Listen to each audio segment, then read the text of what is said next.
Not necessarily. I think answering this question is important to split out the two disciplines, the investment discipline and the planning discipline, because they are quite different. The investment discipline is all about putting money to work, what investments are made, how they're made, when they're made, where they're made. Whereas the planning discipline is all about coordinating advice across your entire financial system and circumstances. So they are quite different. And apps like Moneybox, for example, do the simple stuff really, really well. If you're looking to regularly contribute to an ISA or a LISA or a pension, Moneybox make that incredibly easy, very understandable, very manageable, and offer a great service. Killick actually has its own app. It's called Silo. It's available to download from the App Store. It does something quite similar to the Moneybox platform. But I think that it's fair to say that the apps at the moment really are primarily investment platforms. And wealth planning is quite a different discipline. Wealth planning really kicks in when you want to broaden the conversation beyond investing and talk about kind of wider circumstances, things like cash flow forecasting, or lasting powers of attorney, wills, pension contributions, succession planning, the broader parts of your sort of financial picture. That's when wealth planning really, really kicks in. And actually, wealth planning so far hasn't been delivered particularly well, or if at all, via an app. It is very hard to replicate planning digitally in the same way as it is investing.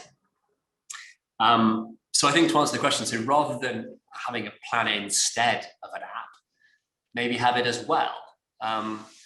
Often so planning is best used when there's a certain complexity to your circumstances, or there's certain requirements that you have, and planning, financial planners and financial planning is really kind of the process of coming up with a creative way to solve the issues that you face, and that's very hard to do on an app.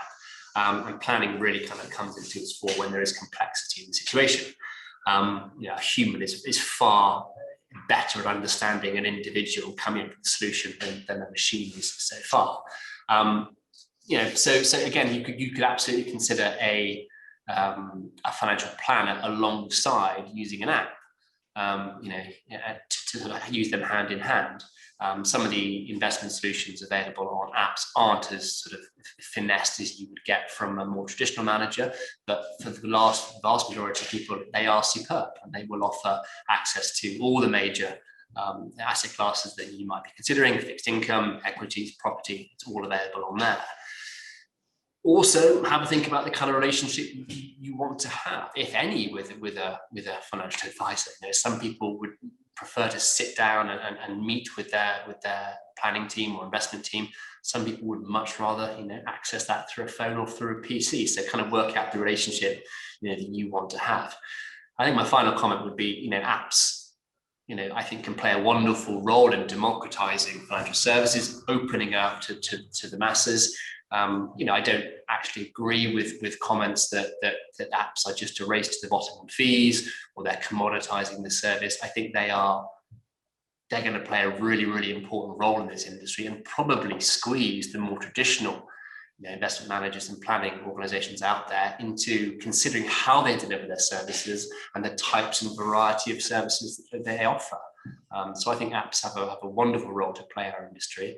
But for individuals, it's working out how many different organizations and how many different service providers they need to use in order to get the service that they require.